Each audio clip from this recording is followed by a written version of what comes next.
চলন্ত বাসে রিজভী হঠাৎ দাঁড়িয়ে তার পাশে বসা লোকটাকে কষিয়ে এক থাপ্পড় দিয়ে চিৎকার দিয়ে উঠল।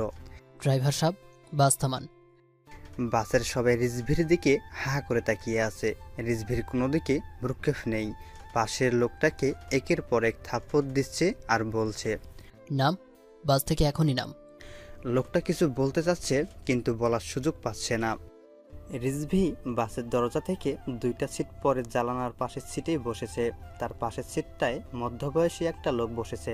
পরনে পরিষ্কার সাদা শার্ট, প্যান্ট ইন করা, গলায় টাই ঝুলছে। পোশাক আশাকে লোকটাকে ভদ্র মনে হলেও চেহারায় পিশাচ পিশাচ একটা ভাব আছে। লোকটার ঠিক সামনের সিটেই একটা মেয়ে বসেছে। বাসে পা ফেলানোর জায়গা নেই। চারদিকে মানুষ গিজগিজ করছে। এক পা এদিক সেদিক করার জায়গাটুকুও নেই। এর মধ্যে লোকাল বাসটা 40 স্পিডে ফ্লাইওভার পার হচ্ছিল। রিজভির পাশে বসা লোকটা এই ভিড়ের সুযোগটাই নিচ্ছিল।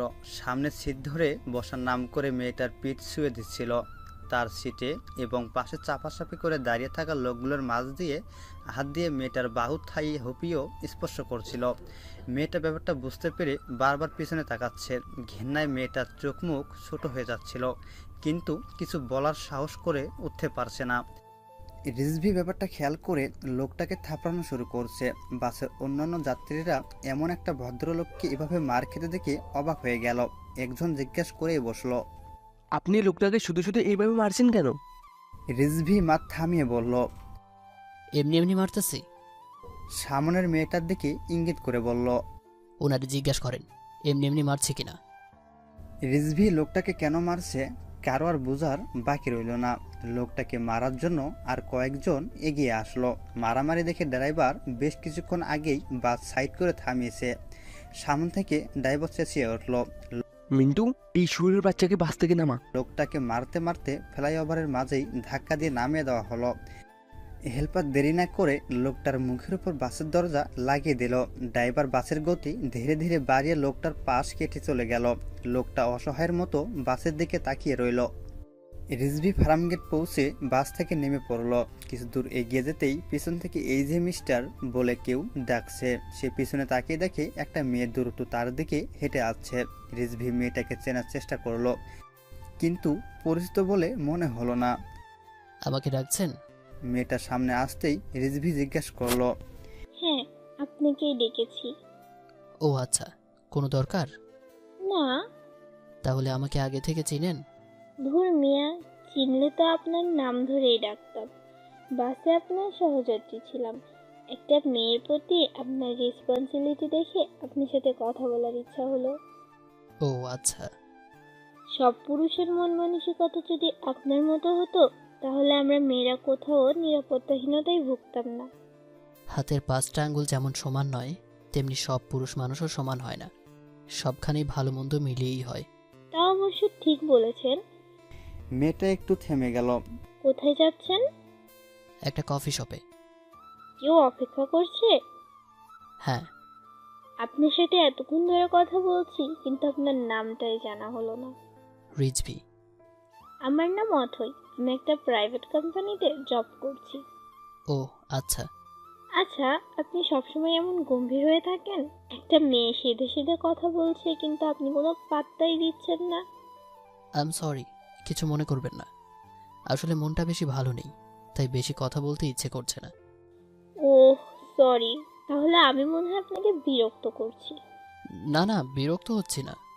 ওই তো দাঁড়িয়ে গিয়ে একটা কফি শপের দিকে ইঙ্গিত করে বলল, আপনার কাফ ক্যাফ এসে গেছে। রিজভি কিছুটা অবাক হলো। সে তো কোনো কফি শপের নাম বলেনি। মেয়েটা কিভাবে বুঝলো সে এই কফি শপে আসবে? রিজভির অবাক হওয়াটা হয়তো বুঝতে পারলো। অবাক হওয়ার কিছু নেই, এই গলিতে এই একটাই কফি শপ, তাই বুঝছি আপনি এই কফি শপেই আসবেন। রিজভি বুঝতে পারেনি মেয়েটার সাথে কথা বলতে বলতে মেইন রোড ছেড়ে গলিতে ঢুকে গিয়েছে। ব্যাপারটা আমি কখনোই খেয়াল করিনি। এখন করে নেন। আর আপনি চাইলে আজকে আপনাকে আমি কফি খাওয়াইতে পারি। একা একা কফি খেতে বড্ড বোর লাগে।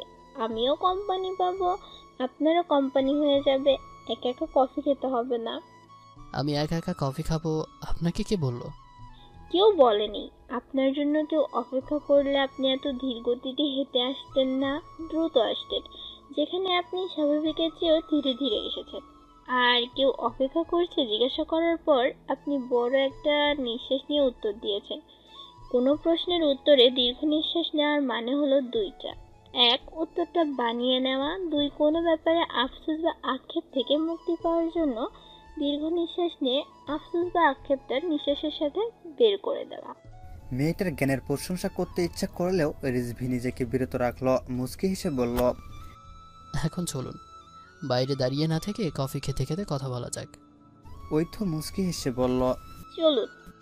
গল্পে গল্পে তাদের অনেকটা সময় কেটে গেল। হয়তো মেয়েটা গল্প জমিয়ে তুলতে পারে। বছর পাঁচেক আগে ধাক্কাটা খাওয়ার পর থেকে রিজভি কখনোই কারোর সাথে এত কথা বলতে পারেনি, এমন জমিয়ে কথা বলতে পারেনি। রিজভি মেয়েটার কথায় গুণে ইমপ্রেসড না হয়ে পারছে না। এই নিন, নাম্বার লিখে দিন, না হয় তো আপনাকে আর খুঁজে পাবো না। যাওয়ার সময় ঐথ নিজের মোবাইল নম্বরটা এগিয়ে দিয়ে বলল, নাম্বার দিব না ভাবছি। কেন? ইচ্ছে হলে এমনিই খুঁজে নিতে পারবেন। কিভাবে? এটাকে একটা খেলা বলা যেতে পারে। আপনার সাথে তো অনেক কথাই হলো, তার সূত্র ধরে খুঁজে নেবেন। আপনার কথাবার্তায় আপনাকে খুব বুদ্ধিমতী মনে হয়েছে, তাই আপনার সাথে খেলে মজা পাওয়া যাবে। আপনি তো বেশ ইন্টারেস্টিং মানুষ। তবে আমি বুদ্ধিমতী নই। তবে আপনি যেহেতু খেলতে চাইলেন, তাহলে অবশ্যই খেলবো। একটু থেমে সে আবার বলল, আর যদি খুঁজে বের করতে না পারি? তাহলে আমাদের ভাগ্য খারাপ, শুরু হওয়ার আগেই বন্ধুত্বটা শেষ হয়ে যাবে। ঐথ খিলখিল করে হেসে উঠল।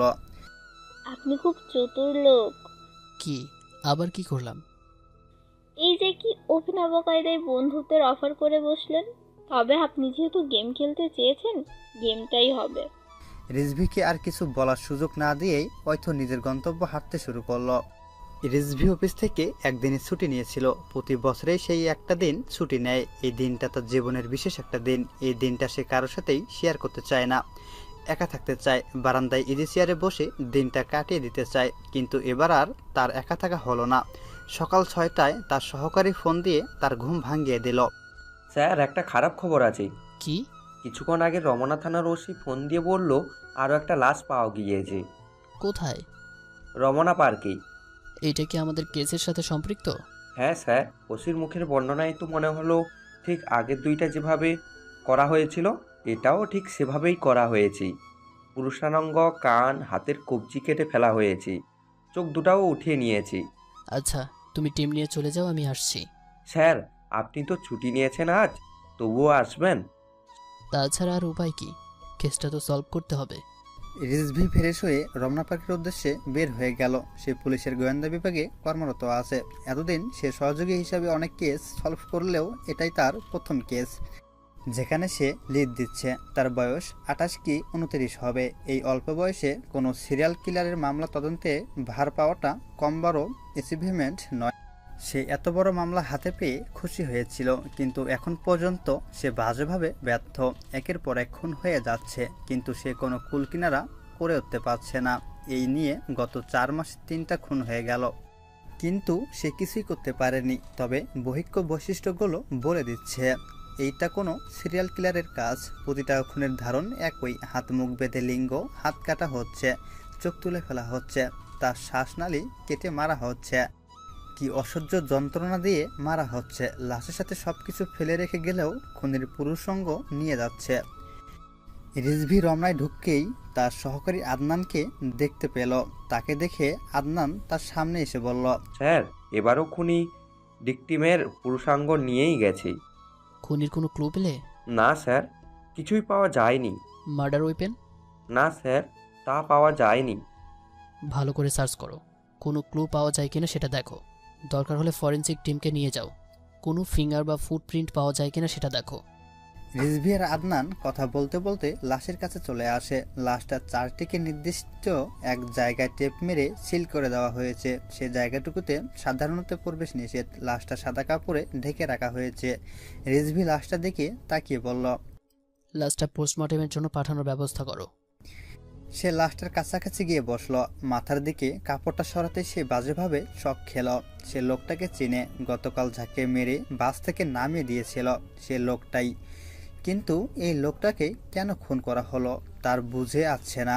অবশ্যই আগের দুইটা খুনেও কেন করা হয়েছে তার বুঝে আসেনি, কিন্তু এই খুনটা তার মনে নাড়া দিয়েছে। আগের লোক দুইটা তার কাছে অজ্ঞাত ছিল, কিন্তু এই লোকটাকে সে চিনে, হয়তো বাজে লোক হিসেবে চিনে, তবু চিনে তো। অপরিচিত কারো কিছু হলে মানব মনে তেমন প্রভাব ফেলে না, কিন্তু পরিচিত মানুষের কিছু হলে সেটা মানব মনে প্রভাব ফেলে, হোক সে বন্ধু অথবা শত্রু। একে একে 3টা খুন হয়ে গেল। রিজভির কপালে চিন্তার ভাঁজ পড়ে গেছে। রিজভির সামনেই আদনান বসে আছে। স্যার, উপর মহল থেকে চাপ আসতেছি, কিন্তু আমরা তো কিছুই করতে পারলাম না। একে একে 3টা খুন হয়ে গেল। শুনলাম উপর মহলে কথাবার্তা চলছে, কেস থেকে আমাদের সরিয়ে দিবি। গতকাল ডিআইজি স্যার আমাকে ডেকেছিল, বলল সলভ করতে না পারলে কেস ছেড়ে দিতে। আমি সময় চেয়েছি। কিন্তু স্যার, আমরা তো কোনো সুবিধেই করতে পারতেছি না।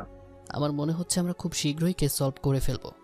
কিন্তু স্যার, আমরা কোনো একটা পার্টনারও তো মিলাতে পারিনি। আদনান, খেলা তো মাত্র শুরু হইল। বলেই রিজভি খিলখিল করে হেসে উঠল। কালকের ঘটনাটাকে কোইন্সিডেন্ট বলতে পারো। কোন ঘটনাটা? আমি ভিকটিমকে চিনতাম না। কিভাবে স্যার? গতকাল লোকাল বাসে একটা মেয়েকে সেক্সুয়ালি হ্যারাস করছিল, তখন গণধুলাই দিয়ে বাস থেকে নামিয়ে দেওয়া হয়েছে। কিন্তু স্যার, এর থেকে কি প্রমাণ হয়?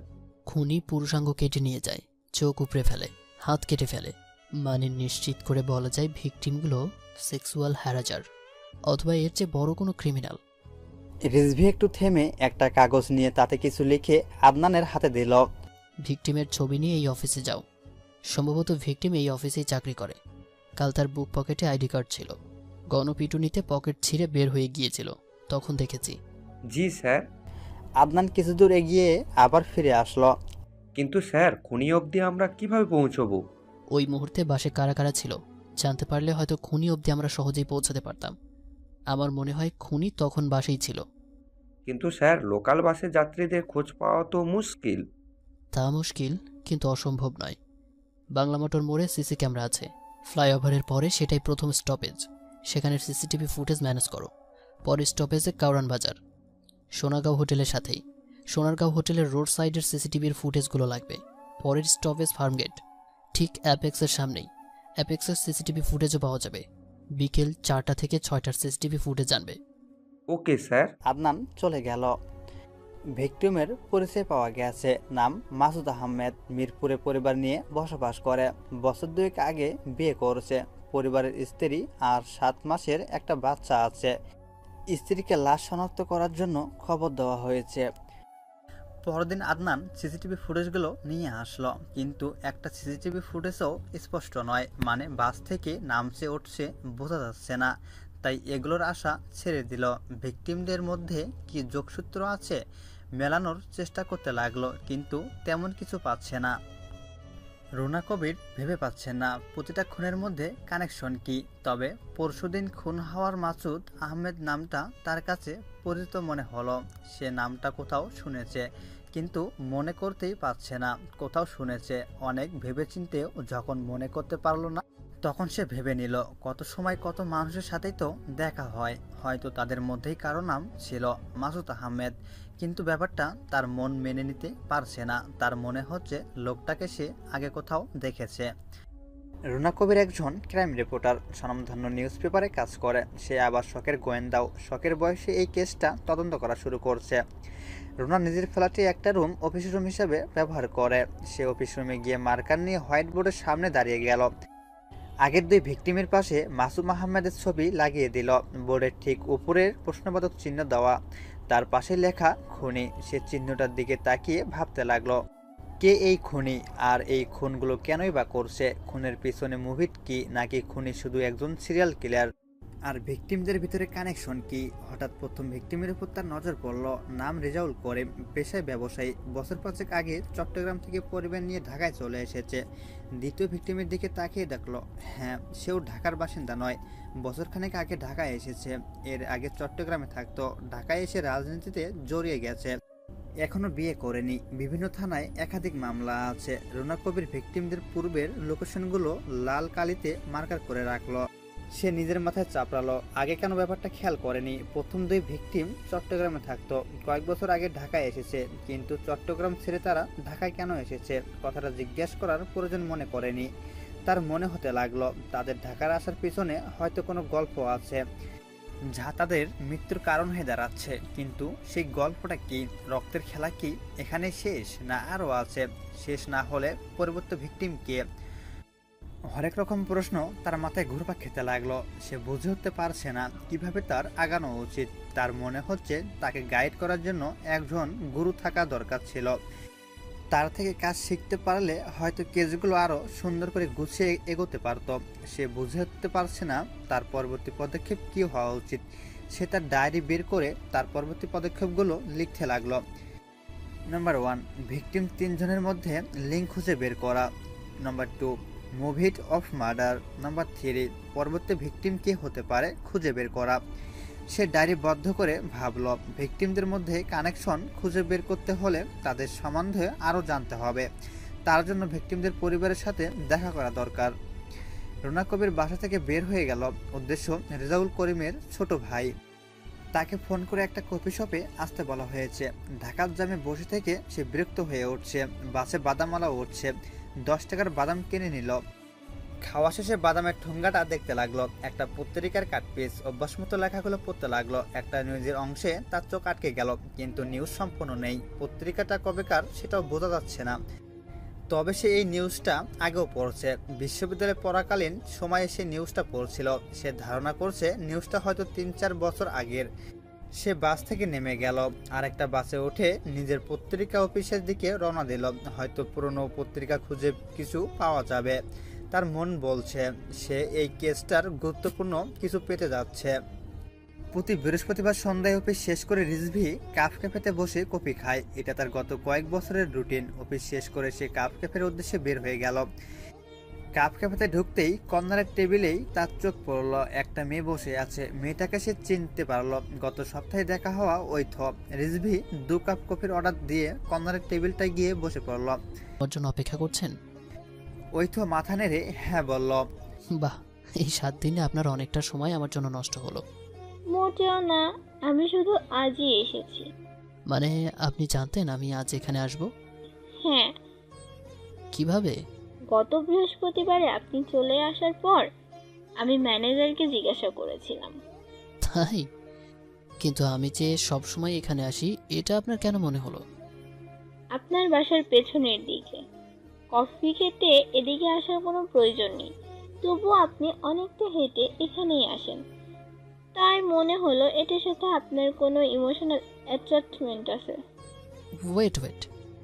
রিজভি ঐতকে থামিয়ে জিজ্ঞাসা করল, আমার বাসা পেছনের দিকে, এইটা আপনি কিভাবে জানলেন?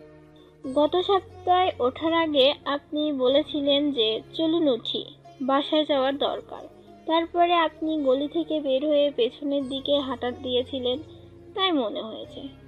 আচ্ছা, সেটা নয় বুঝলাম, কিন্তু ম্যানেজারকে জিজ্ঞেস করে জানতে পারবেন আমি এখানে কবে আসি, তা কিভাবে নিশ্চিত ছিলেন? নিশ্চিত ছিলাম না। এটার সাথে আপনার ইমোশনাল অ্যাটাচমেন্ট আছে মনে হয়, জিজ্ঞাসা করেছিলাম। যদি সে না জানাতো তখন কি করতেন? যদি সে বলতে পারে আর কি। জিজ্ঞাসা করায় 2-2 4 মিলে গেল। তা ভাবিনি, তখন অন্য কোনো উপায় বের করে দিতাম। আপনার বুদ্ধির প্রশংসা না করে পারা যাবে না। আমার প্রশংসা করার কোনো ইচ্ছে ছিল না, কিন্তু মুখ ফসকে বের হয়ে গেছে। থাক, তা করতে হবে না। বেশি প্রশংসা করলে আবার বদহজম হবে। ততক্ষণে কফিও এসে পড়ছে। ওই তো কফির কাপে চুমুক দিয়ে বলল, কোথায় জব করছেন? জব করি না। তাহলে? ভবঘুরে বলতে পারেন। আমার মনে হয় না আপনি ভবঘুরে। নিশ্চয় আমার সাথে মজা করছেন। মজা না করলে কি আমার সাথে কফি খাওয়া যাবে না? তা বলিনি, কেন জানি আপনাকে দেখে ভবঘুরে মনে হয় না। ভবঘুরেদের কি আলাদা কোনো বৈশিষ্ট্য আছে? হ্যাঁ আছে। কি সেটা? তারা এত গোছানো হয় না, মেপে মেপে কথা বলে না। কোনো মেয়ে নিজে থেকে কথা বললে এতটা কেয়ারলেস থাকে না। এগুলো আপনার ভুল ধারণা। জাগে, এ আলাপ বাদ দিন। আমি ছোটখাটো একটা জব করছি। কি জব বলে লজ্জা পেতে চাই না। সময় গড়ায়, রিজভি আর ঐথ আর আড্ডায় জমে ওঠে। কফি ফুরিয়ে যায়, নতুন কফির কাপ এসে টেবিলে জমা হয়, কিন্তু তাদের গল্প আর ফুরায় না। তৃতীয় খুনের পর মাসখানেক পার হয়ে গেছে। রিজভিকে কেস থেকে সরিয়ে দেওয়া হয়েছে। উপর মহল থেকে তাকে আর সময় দিচ্ছে না। এমন একটা কেস এত সময় দিতে তারা রাজি নয়। যেভাবেই হোক এই খুনিকে থামাতেই হবে।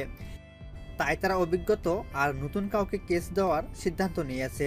কেস থেকে বরখাস্ত হওয়ার পরেই রিজভি মাসখানেকের ছুটি নিয়েছিল। তার একটু বিশ্রাম দরকার, লম্বা বিশ্রাম। মাথা থেকে বিশাল বোঝাটা এখন নামানো দরকার। ঐথকেও সবকিছু ক্লিয়ার করা দরকার। ঐথর সাথে সম্পর্ক জমে উঠেছে। সে বুঝতে পারে ঐথ তার প্রেমে পড়েছে। সে যে ঐথর প্রেমে পড়েনি তাও নয়, কিন্তু ঐথ হয়তো উপরের ভদ্র সুখী রিজভিটাকে ভালোবেসেছে। ভিতরের বিধ্বস্ত রিজভিটাকে সে চিনে না। তাকে সবকিছু খুলে বলা দরকার। অথই, তোমার সাথে একবার দেখা করা দরকার। রিজভি ঐথকে মেসেজ করল। কখন? মিনিট 10 পর ঐথ রিপ্লাই করল। এখনই। এখন একটু ব্যস্ত আছি, বিকেলে করি। না, এখনই দরকার, জরুরি কথা আছে। আচ্ছা, আসছি। আধ ঘন্টার মধ্যে ঐতো কাপ ক্যাফেতে চলে এসেছে। কর্নারের একটা টেবিলে রিজভি বসে আছে। ঐতো কফির অর্ডার দিয়ে রিজভির পাশে গিয়ে বসে বলল, তোমার মন খারাপ নাকি? না, তা নয়। মিথ্যে বলছো কেন? তোমাকে দেখেই বোঝা যাচ্ছে তোমার মন খারাপ। কেস থেকে বরখাস্ত হয়েছো বলে মন খারাপ? তুমি জানো কিভাবে? ঐতো কথা শুনে রিজভি ভেবাচাকা খেয়ে গেল। ঐতো মুচকে এসে বলল, আমি তোমার ব্যাপারে সবই জানি, কিভাবে জানলে? কিন্তু কখনো জিজ্ঞাসা করিনি। চেয়েছিলাম তুমি নিজে থেকে বলো। তুমি সিআইডিতে আছো, একটা সিরিয়াল কিলিং কেসের দায়িত্বে ছিলে, কিন্তু সলভ করতে পারছো না বলে গতকাল তোমাকে স্যাক করা হয়েছে। এগুলো বলার জন্যই তো তুমি আমাকে ডেকেছো। কিন্তু এগুলো তুমি কিভাবে জানলে? তোমার ডিপার্টমেন্টে আমার এক বন্ধু আছে, তোমার সাথে আমাকে দেখে জিজ্ঞাসা করেছিল তুমি আমাকে কিভাবে চেনো। তারপর ওর থেকেই জেনেছি। আবার আরো কিছু বলতে চাই। রিজভি, তোমার হয়তো বাজে কোনো অতীত আছে, তা নিয়ে আমার কোনো মাথা ব্যথা নাই। আমরা মানুষ, আমাদের অতীত থাকবেই। তা নিয়ে মাথা ঘামিয়ে বর্তমানটাকে অসুন্দর করার তো কোনো মানে হয় না। আমার তোমাকে ভালো লাগে, তুমি এখন যেমন আছো তেমনই ভালো লাগে। অতীতে তোমার কি ছিল বা ভবিষ্যতে কি থাকবে না থাকবে তা নিয়ে আমার কোনো মাথা ব্যথা নেই। আমি বর্তমানে বিশ্বাসী, অতীত বা ভবিষ্যতে নয়।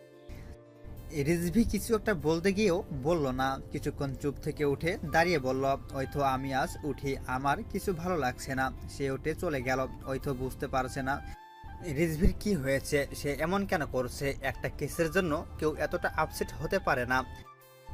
আর যদি এই কেসের জন্য হয় তাহলে হয়তো তাকে হেল্প করতে পারবে। এই ব্যর্থতা থেকে হয়তো সে টেনে তুলতে পারবে। সেটা সে করবে, শুধু সময়ের অপেক্ষা। কঠিন সময় হলেও রিজভিকে ব্যর্থতার ঘাটতি থেকে বের করে নিয়ে আসবে। রুনা কবির কেসটা প্রায় সলভ করে ফেলছে। সেদিন পত্রিকায় কাটিংটায় মাসুম আহমেদের নামটা দেখতে পেয়েছিল একটা ধর্ষণ মামলার আসামি হিসাবে, যা চট্টগ্রামে ঘটেছে। তারপর তার অফিসের পুরনো পত্রিকা খুঁজে নিউজটা বের করতে সপ্তাহখানেক সময় লেগে গেছে। এই মামলা নিয়ে টানা বেশ কিছুদিন পত্রিকায় লেখালেখিও হয়েছে। সেই ধর্ষণ মামলার আসামিরা হলো মাসুম আহমেদ, রেজাউল করিম, নিশাত হাসান। 3 জন একই এলাকার বাসিন্দা ছিল। চতুর্থ জনের নাম জানা যায়নি। তবে এইটুকু নিশ্চিত হওয়া গেছে যে চতুর্থ জন উন্মুক্ত এলাকার দায়িত্বরত পুলিশ অফিসার ছিল। 4 জন মিলে অত্র এলাকার মেয়ে আর্চনাকে ধর্ষণ করে হত্যা করে। আর্চনার বাবা তাদের এই 4 জনকে আসামি করে মামলা করে। মামলার কয়েকদিন পরেই আর্চনার মা বাবা রোড অ্যাক্সিডেন্টে মারা যায়।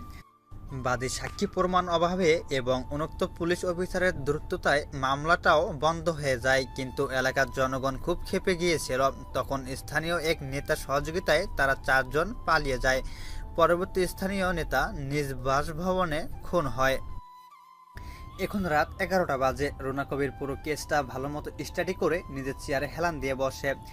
সে চট্টগ্রামে তার এক সহকারীকে বলেছে খোঁজ নিয়ে তাকে যেন জানানো হয় এই চতুর্থ ব্যক্তিটা কে, যে কিনা পুলিশ অফিসার ছিল। আর আলোচনার মা বাবা ছাড়া তার আর কোনো আত্মীয়স্বজন কেউ ছিল কিনা। কিছুক্ষণ আগে তার ওই সহকারী ফোন দিয়ে জানিয়েছে চতুর্থ ব্যক্তির ডিটেলস পেয়েছে। আর আর্চনার মা বাবা ছাড়াও এক কাজিন ছিল যে তাদের সাথেই থাকতো। ঘটনার মাসখানেক আগে সে কোথাও চলে গেছে। আর্চনা ও তার মা বাবা মারা যাওয়ার পর আর তাকে কখনো কেউ দেখেনি। তার ব্যাপারেও সমস্ত ডিটেলস জানা গিয়েছে। দুজনের ডিটেলস সে ইমেল করে দিবে বলে ফোন করে দিয়েছে। রুনা কবির ইমেল চেক করলো, এখনও কোনো ইমেল আসেনি। রুনা কবির চেয়ারে হেলান দিয়ে কিছু একটা ভাবছে। গোয়েন্দা অফিসার রিজভি তার ঊর্ধ্বতন অফিসার আলাউদ্দিন খায়ের বাসায় বসে আছে। আলাউদ্দিন খায়ের সামনে বসে আছে। কি ব্যাপার রিজভি, হঠাৎ এত রাতে আমার সাথে দেখা করতে চাইলি? সিরিয়াল কিলিং কেসটা থেকে তোমাকে উঠে দেওয়া আমার কিছু করার ছিল না। এইটা হেড অফিসের সিদ্ধান্ত। এখন আমি কিছুই করতে পারবো না। শুনেছি একটা মহিলা অফিসারকে কেসটা দেওয়া হবে। অবশ্য সে এতদিনে আন্ডার কভার গোয়েন্দা হিসাবে এই কেসটা নিয়ে কাজ করছে। তার ছদ্মবেশী আইডেন্টিটি সম্ভবত সাংবাদিক, কিন্তু মূলত সে আন্ডার কভার গোয়েন্দা অফিসার। আমি এই ব্যাপারে কিছুই জানতাম না, তোমাকে বরখাস্ত করার পরে জেনেছি।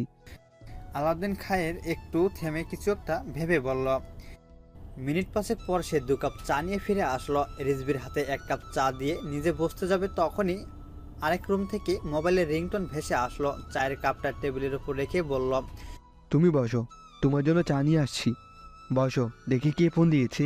মোবাইলটা ওই রুমে রেখে এসেছি। আলাউদ্দিন খায়ের ওই রুমে গিয়ে ফোন ধরে, হ্যালো, কে? কিন্তু ওই পাশ থেকে কোনো শব্দ আসলো না। আবার জিজ্ঞাসা করলো, কে? কিন্তু ও পাশ থেকে কোনো সাড়া আসলো না। সে ড্রয়িং রুমে ফিরে এসে বলল, আননোন নাম্বার থেকে কল এসেছে। কোনো কথা বলছে না। মানুষ খেয়ে দিয়ে কাজ না করলেই এমন করে। একটু থেমে বলতে লাগলো, তোমাকে কি জানি বলছিলাম। ও মনে পড়েছে, তোমার কেসটা একটা মহিলা অফিসারকে দেওয়া হয়েছে, যার ছদ্মবেশ সাংবাদিক। নামটা মনে হয় রুনা কবির। ওহ দুঃখিত, সাংবাদিকতার নাম রুনা কবির, কিন্তু ডিপার্টমেন্টে বা আসল নাম হলো ঐধ আলম। রুনা কবির চেয়ারে হেলান দিয়ে ভাবছে। সে আন্ডার কভার অফিসার, হয়তো আন্ডার কভার অফিসার হিসেবেই থাকবে। রিজভির কাছে সব তথ্য বলে দেওয়ার সময় এসে গেছে। কেসটা তদন্তের স্বার্থে সে রিজভির সাথে খাতির করলেও এখন সত্যি সত্যি ভালোবেসে ফেলেছে। রিজভির কথাবার্তা, ব্যক্তিগত সব কিছুই তার ভালো লাগে। এই কেস সলভ করার ক্রেডিট পুরোটাই সে রিজভিকে দিয়ে তার ব্যর্থতার ডিপ্রেশন দূর করে দেবে। তবে সে যে আন্ডার কভার অফিসার রিজভিকে এখনই বলা যাবে না। কেসটার সমাধানটা রিজভির কাছে এমনভাবে দিতে হবে সে যেন বুঝতে না পারে অর্থ দিয়েছে। কেসটার ক্রেডিট পেয়ে গেলে তাকে জানাতে হবে সে যে আন্ডারকভার অফিসার। মেইল আসার টুং শব্দে অর্থর ভাবনা সেট পড়ল। সে কম্পিউটারের দিকে ঘুরে বসল। আলাউদ্দিন খায়ের মুখ থেকে ঐথ এর নাম শুনে রিজভি বড় ধরনের একটা শক খেল। এতদিন সে যাকে সাধারণ মেনে মনে করে আসতো, সে আসলে সাধারণ কোনো মেয়ে নয়। ব্যাপারটা রিজভি মানতে পারছিল না। তবুও সে নিজেকে স্বাভাবিক শান্ত শিষ্ট রাখল। এই মুহূর্তে কোনো রকমের উত্তেজিত হওয়া ঠিক নয়। মাথা খুব ঠান্ডা রাখতে হবে। স্যার, আসলে আমি আপনার কাছে কেসের ব্যাপারটা নিয়ে আসিনি, অন্য একটা কাজে এসেছি।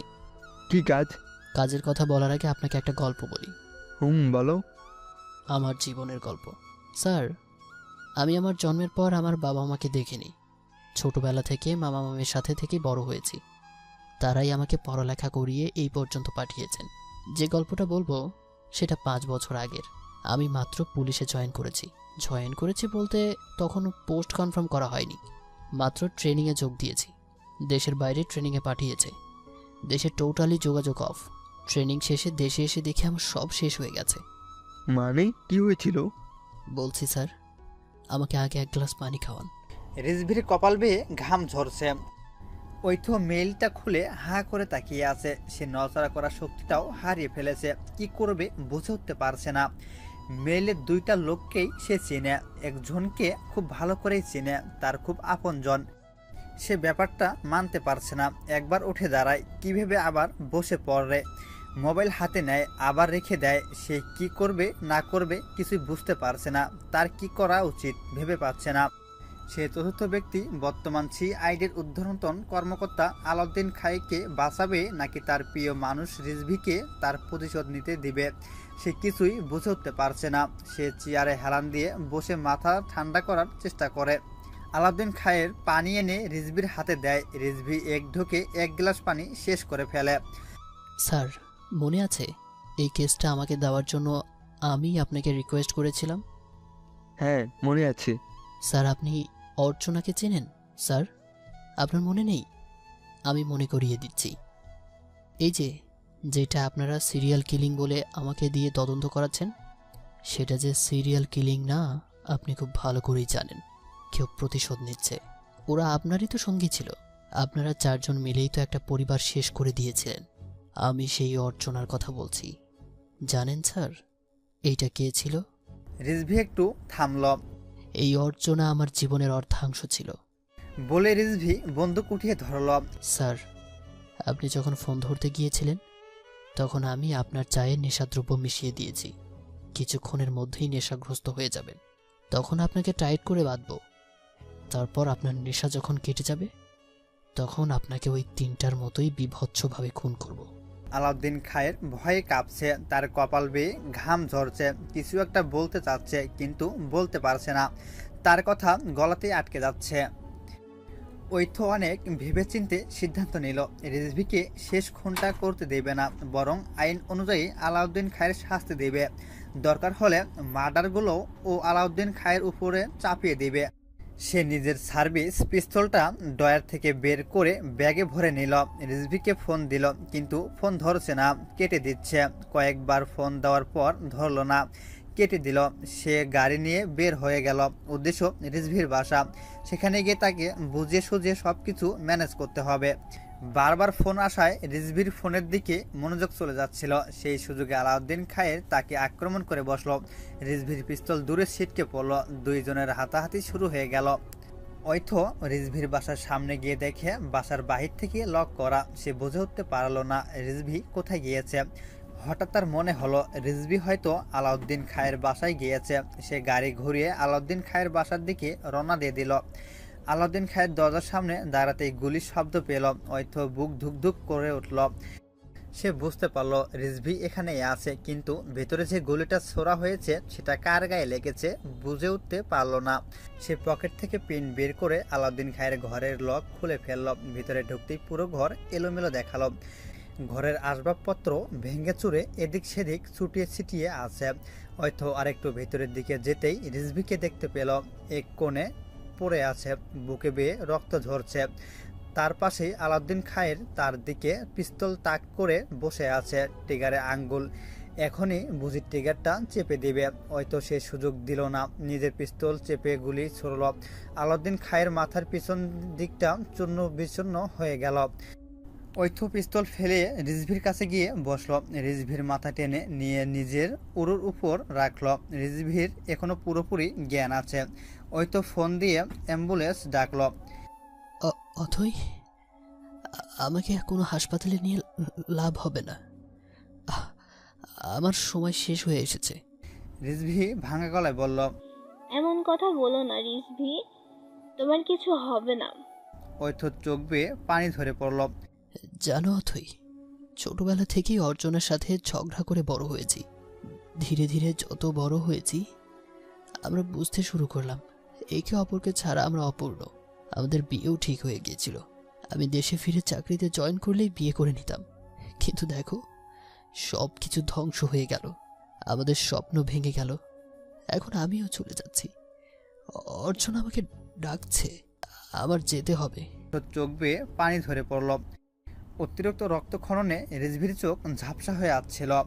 এভাবে বলো না রিজভি, তোমার কিছু হবে না।